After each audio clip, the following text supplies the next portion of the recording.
बिस्मिल्लाहिर्रहमानिर्रहीम। अस्सलाम वालेकुम। क्या क्यों कैसे में एक और टॉपिक के साथ हाज़िर हूँ। आज का जो टॉपिक है वो है जो हालिया ख़बरों में स्टेट बैंक के बारे में जो हुकूमत ने पॉलिसी ली है वो, और जो मालियाती इदारे जिस तरह पाकिस्तान को ट्रीट कर रहे हैं, और अक्सर लोग कह रहे हैं कि पाकिस्तान में प्रेशर डाला जा रहा है वगैरह वगैरह। इस सिलसिले में कुछ बात करूँगा। और बात की शुरुआत में ही बता दूं आपको कि आप लोगों से जो बात करूंगा वो कड़वी है, और फिर वो एक मशहूर शेर है कि बात तो सच है मगर बात है रसवाई की। जब आप किसी से कर्ज़ लेते हैं तो इसकी बात आपको माननी पड़ती है, क्योंकि कर्ज़ जो होता है ना वो लेने वाले की शराइत पे नहीं होता, हमेशा देने वाले की शराइत पे होता है। आप बैंक से अगर क्रेडिट कार्ड भी ले लें तो उनकी शराइत को आपको मानना पड़ता है। इसी तरह गाड़ी ले लें, मोटरसाइकिल ले लें, घर ले लें, बिज़नेस लोन ले लें, उसकी शराइत होती हैं, वो उस पे आपको चलना पड़ता है। वो उसी के बेसिस के ऊपर जो है आप कर्ज़ वापस करते हैं। इसी तरह जब मुल्क कर्ज़ लेते हैं तो जो मालियाती इदारे होते हैं वो कुछ शराइत आपके लिए जो है वो रख देते हैं कि इस बेस के ऊपर अगर आपको लोन चाहिए तो आप ले लें, नहीं तो आप आगे बढ़ें। तो फिर ये भी नहीं होता कि आप, और उसके अलावा ये भी नहीं होता कि आप जो है वो कर्ज़ लें और कर्ज़ पे कर्ज़ लेते चले जाएं और आपकी आमदनी जो है वो नहीं बढ़ रही हो। इसी तरह से ये होता है कि सूद की वजह से आप सिर्फ इसकी वजह से ये होता है कि आप सूद की वजह से आप सिर्फ जो पेमेंट वापस कर रहे होते हैं, तो क्या होता है, क्योंकि आपकी आमदनी तो बढ़ नहीं रही होती, तो आप सिर्फ सूद दे रहे होते हैं और जो असल होता है वो अपनी जगह खड़ा रहता है। हर हुकूमत, चाहे मौजूदा हो या जो चले गए ना, वो उन देने वालों की शराइत मानते हैं। ये लोगों को मिसगाइड करते हैं कि जी हम होते तो हम ये करते, और इमरान खान ने ये किया, और अगर नवाज शरीफ होता तो ये कर देता।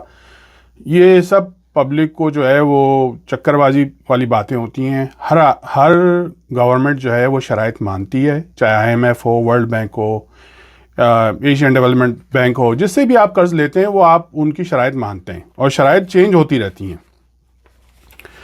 फिर बड़े बड़े लोग बातें करते हैं कि जी वो हम जो है वो किसी मुल्क ने जो है वो प्रेशर डाला, और चूँकि हम दूसरे मुल्क से जो है वो दोस्ती कर रहे हैं आजकल, तो एक दूसरा मुल्क जो है वो उन पे प्रेशर डाल रहा है कि इनसे जो है वो कर्ज़ लो, शराइत चेंज करो।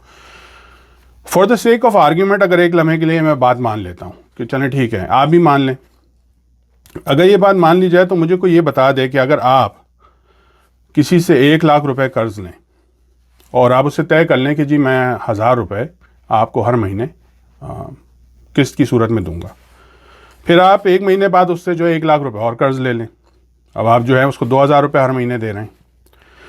उसके बाद फिर आप उसके अगले महीने आप उससे 2 लाख कर्ज़ ले लेते हैं। अब आपका कर्ज़ जो है वो 4 लाख हो गया है। आमदनी आपकी माहाना है 25,000 रुपये, ठीक है। अब आप उसको 4,000 रुपये कर्ज़ दे रहे हैं। आप अपने तौर पे समझ रहे हैं कि यार मैं तो जो मेरे उससे कर्ज़ की जो शराइत रखी है 1000 रुपये महीने की वो मैं दे रहा हूँ, और 4,000 रुपये जो है वो हर महीने मैं उसको दे रहा हूँ बाकायदगी से। मगर आप जो 4,000 रुपये दे रहे हैं उसमें से सिर्फ 3,300 रुपये जो है ना, अगर आपने 10% पे लोन लिया तो आप सिर्फ 3,300 रुपये उसको जो है वो दे रहे हैं सूद। 700 रुपये आपके असल की तरफ जा रहा है। अब आप अंदाज़ा लगा लें कि ये 700 रुपये आप महाना दे रहे हैं और 4 लाख रुपए आप पे कर्ज है। ये तो हो गई एक बात। अच्छा, दूसरी चीज़ जो वो आदमी देख रहा है जिसने आपको कर्ज दिया है, कि एक तरीका ये है कि आप चलें ठीक है, आप अपनी आमदनी बढ़ा लें। अगर आप जल्दी उतारना चाहते हैं कर्ज तो आप आमदनी, मगर आप जो है वो आमदनी नहीं बढ़ा रहे हैं। आपकी आमदनी वही है 25,000 रुपये महीना, ठीक है। अब आप वो जो 30-40 साल में आप वो लोन उतारेंगे। आपने जब लोन लिया था, अब आपके घर के अंदर जो लोग हैं वो हैं 100। जो आमदनी जिनसे जनरेट हो रही है, यानी जो कर्ज अदा कर रहे हैं वो हैं सिर्फ 2। 100 में से सिर्फ 2 लोग अदा कर रहे हैं, और बाकी लोग उससे फ़ायदे उनको पहुँचें, चाहे वो छोटे हों या बड़े हों। किसी को 1 रुपये का फ़ायदा हुआ हो, किसी को 10 रुपये का, किसी को 1000 का, मगर कोई वापसी पे कंट्रीब्यूट नहीं कर रहा। यानी कोई 8 आने भी नहीं दे रहा, कोई 1 रुपया भी नहीं दे रहा, कोई 50 रुपये, जिसकी जो हैसियत है उसके हिसाब से कोई नहीं दे रहा।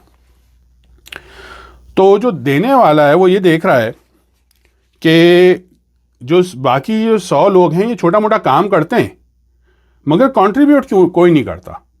ये 2 ही आदमी हैं जिन्होंने मुझसे लोन लिया है और यही इन्होंने एग्रीमेंट किया है देने का।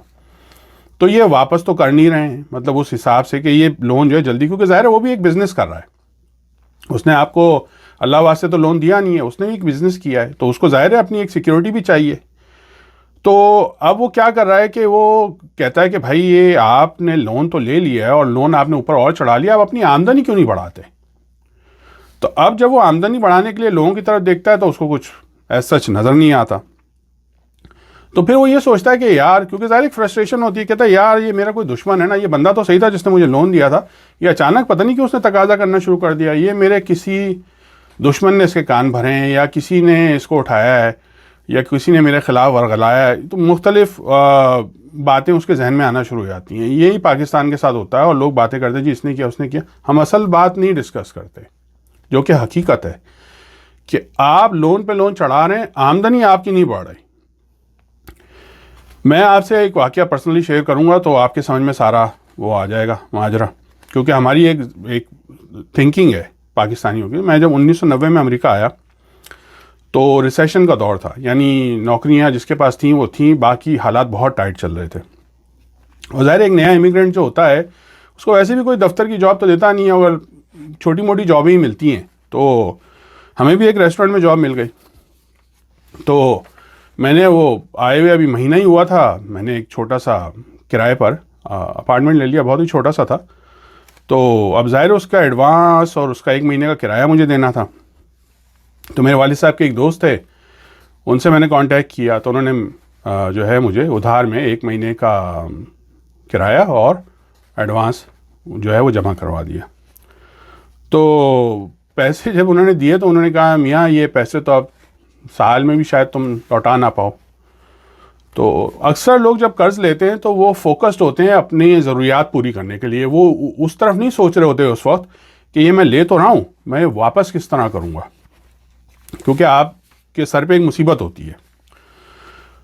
उस वक्त जब उन्होंने ये बात की तो मुझे बड़ा अजीब सा लगा। मैंने कहा यार 1 साल से ऊपर हो जाएंगे और रकम तो कोई इतनी ज़्यादा लग नहीं रही है। बहरहाल वो रेस्टोरेंट में जब काम शुरू किया तो बाय द वे वो 1 हफ़्ते जो काम किया उसके बाद तनख्वाह हाथ में आई, और वो जो 1 हफ़्ते का जो उन्होंने रगड़ा लगाया, ऐसा तो बस अमेरिका में जो काम करते हैं उन्हीं को पता है। पाकिस्तान में आप अगर इम्तियाज़ सुपर मार्केट में भी चले जाएँ तो वहाँ पे जो है वो काउंटर पे बंदा खड़ा होता है, साथ में स्टूल होता है। यहाँ स्टूल का कॉन्सेप्ट ही नहीं है, ये आप किसी से भी पूछ लीजिएगा। बड़े से बड़े स्टोर में आप चले जाएँ, छोटे से छोटे स्टोर में चले जाएँ, कहीं आपको बैठा हुआ आदमी नज़र नहीं आएगा। वो 8 घंटे अगर आपसे काम लेते हैं तो पूरा काम लेते हैं। रजिस्टर पे अगर कोई नहीं खड़ा हुआ तो आप जाएँ, जाके माप लगाएं, झाड़ू लगाएं, स्टॉकिंग करें, कुछ भी करें, आप चलते फिरते नज़र आएँ। आप सिर्फ बैठे हुए उस वक्त नज़र आएंगे जब आप आधे घंटे के लंच पे अपने होंगे। तो वो 1 हफ़्ते जो उन्होंने सही की, मतलब जो है ना वो कहते हैं ना तिलों में से तेल निकालने के बाद जब चेक हाथ में आया, अब ज़ाहिर है उस वक्त मिनिमम वेज मिलेगा आपको, क्योंकि आप सबसे निचली सतह के मज़दूर हैं। तो वो $150 का था, और वो $150 में से $30 गवर्नमेंट ने अपने पास रख लिए कि भाई ये तो है हमारा हिस्सा, स्टेट और फेडरल टैक्स। तो मेरी तो चीखें निकल गई। मैंने कहा भाई ये क्या हुआ, हम तो सोच के बैठे थे कि चलो $150 तो मिलेंगे। तो वो स्टेट ले गई और फेडरल गवर्नमेंट। तो हमारे एक साथ साहब खड़े थे, उन्होंने कहा भाई वेलकम टू अमेरिका, आगे आगे देखिए होता है क्या। तो मैं बड़ा परेशान, मैंने कहा यार ये अब जो अब्बू के दोस्त की बात याद आ गई कि इतने कम पैसे अगर मिलेंगे तो खर्चा, अब आप खुद अंदाज़ा लगाने, $120 हफ्ते के कमा रहा हूँ, 320 तो मेरा जो है वो किराया है, बाकी फिर बिजली, गैस, टेलीफोन, ज़ाहिर खाना पीना भी है, किराया है बस का। तो मैंने कहा तो बड़ा मुश्किल हो जाएगा। लिहाजा मैंने दूसरे हफ्ते एक और जॉब पकड़ ली। अब मैं 16 घंटे दिन में काम करना शुरू हो गया, रोज़ाना 16 घंटे काम, और वो भी उस तरह का काम। तो वो मैंने 3 महीने अपनी रूटीन रखी। उसके बाद इतने पैसे मेरे पास हो गए कि मैंने उनका कर्ज उतारा। उसके बाद मैंने अपनी रूटीन में से कुछ आवर्स कम कर दिए, मगर ये नहीं किया कि बिल्कुल ख़त्म कर दिए, क्योंकि ज़ाहिर है मुझे अपने अखराजात तो निकालने थे। तो वो काम चलता रहा। यहाँ हर आदमी टैक्स देता है, चाहे वो ठेला ही क्यों ना लगाता हो, क्योंकि ये कॉन्सेप्ट है, आप बिजनेस कर रहे हैं या जॉब कर रहे हैं, छोटी सी छोटी जॉब, आपने टैक्स जो है वो देना है, क्योंकि अमेरिका जो है वो वहाँ कोई तेल या हीरे की कानें या सोना तो निकलता नहीं है अरब ममालिक की तरह। अब तो अरब ममालिक ने भी, आपको पता चल गया होगा कि उन्होंने भी टैक्स लगाना शुरू कर दिया है, तो वहाँ भी उन्होंने वो काम शुरू कर दिया है। मगर यहाँ जो अमेरिका इतना अमीर है उसकी वजह है कि उनका जो एक टैक्स कलेक्शन का सिस्टम उन्होंने बनाया हुआ है।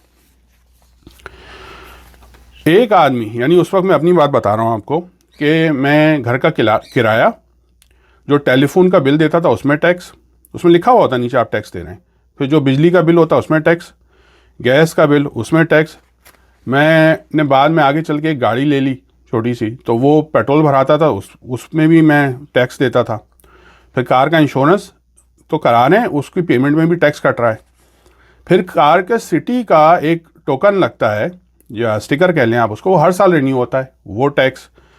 गाड़ी की जो प्लेट होती है उस पर हर साल स्टिकर चेंज होता है, वो टैक्स। फिर हम जो भी चीज़ खरीदने जा रहे हैं, कोई भी चीज़, यानी बच्चा एक टॉफ़ी भी खरीदने जा रहा है उस पर टैक्स, ठीक है। दुकान जब आप खोलते हैं ना, एक छोटी सी छोटी दुकान खोल लें, तो सबसे पहले आप state licence and city licence apply करते हैं, जो हर साल रिन्यू होता है, तो वो टैक्स तो वो हर साल लेंगे ही लेंगे आपको दुकान खुली रखने के लिए। अच्छा, उसके बाद आप जितनी इनकम जनरेट करेंगे, यानी आपने जो उसमें बिज़नेस किया, तो उसके अंदर सारे अखराजात निकालने के बाद, इसलिए ज़्यादातर जो छोटे से भी छोटी दुकानदार होते हैं वो उन्होंने अपना एक अकाउंटेंट रखा हुआ होता है, तो वो उनसे उनके बिज़नेस के हिसाब से वो चार्जेस करता है। तो वो क्या करेगा, उसमें से सारे उनके अखराजात निकाल कर, जो उन्होंने खर्चा और बिजली का बिल, जो किराया वगैरह जो भी देने के बाद, उसके बाद जो उनकी इनकम होती है उसका फिर वो परसेंटेज जो है वो हुकूमत के पास जाता है, स्टेट और फेडरल, दोनों को टैक्स देना पड़ता है आपको इनकम। ज़्यादातर लोग क्या करते हैं, 3-3 महीने में करते हैं, इस तरह इजी रहता है, साल के एंड में इकट्ठा जो है वो देना जो है बड़ा मुश्किल पड़ जाता है।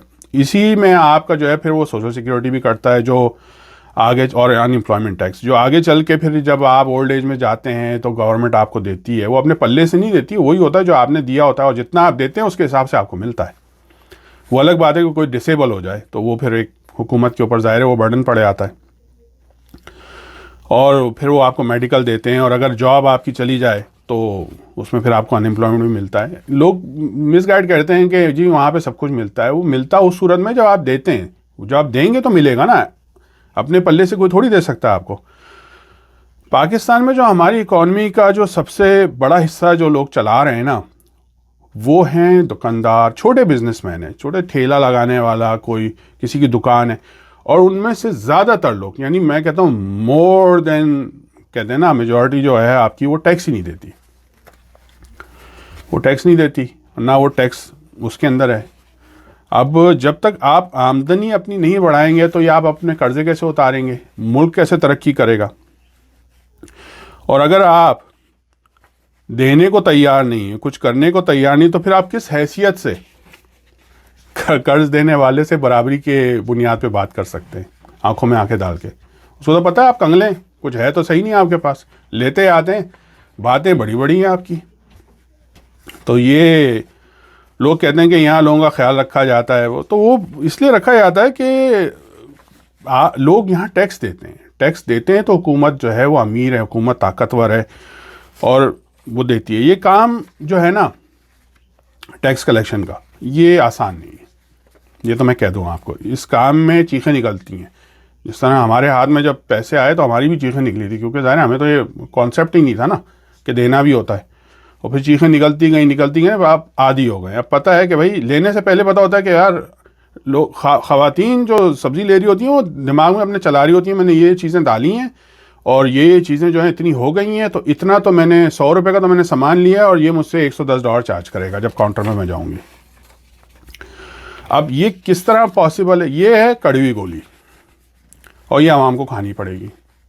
अगर आप गैरतमंद वाकई बनना चाहते हैं और अपने मुल्क की तरक्की में कंट्रीब्यूट करना चाहते हैं, मुल्क को तरक्की देना चाहते हैं, तो ये कड़वी गोली खानी पड़ेगी। मुझे याद है जब बचपन में मेरी तबीयत ख़राब होती थी तो मुझे मेरे वालिदैन चॉइस नहीं देते थे कि बेटा ये कड़वी गोली है ये खा लो या ये चॉकलेट रखी है ये खा लो, ऐसा नहीं होता था।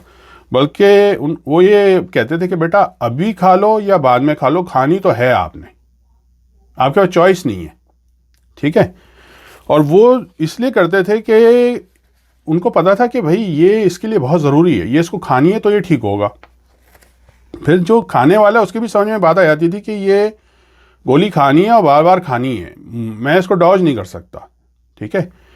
इसी तरह स्टेट जो होती है किसी भी मुल्क की, वो वालदैन का रोल प्ले करती है, और अगर वो अच्छे वालदैन का रोल प्ले करे तो वो मजबूर करती है आवाम को कड़वी गोली खाने पे और बार बार खाने पे, क्योंकि उसको पता होता है कि मुल्क और कौम की बका इसी के अंदर है।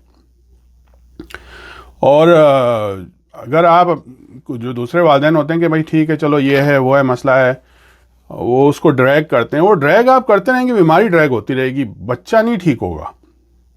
बच्चा उसी वक्त ठीक होगा जब आप उसको कड़वी गोली खिलाएंगे और बार बार खिलाएंगे दिल पे पत्थर रख के। मगर ये कि समझदार वालिदैन जो एक ही बात कहते हैं कि बेटा तुम कुछ भी कर लो, दवा तो तुम्हें खानी पड़ेगी। तो अब यह है कि अब आवाम दवा किस तरह खाती है और खिलाने वाला किस तरह खिलाता है, इस पे सब कुछ डिपेंड करता है। दुआ में याद रखिएगा और कमेंट्स में अपनी राय ज़रूर शेयर कीजिएगा। अल्लाह हाफ़िज़।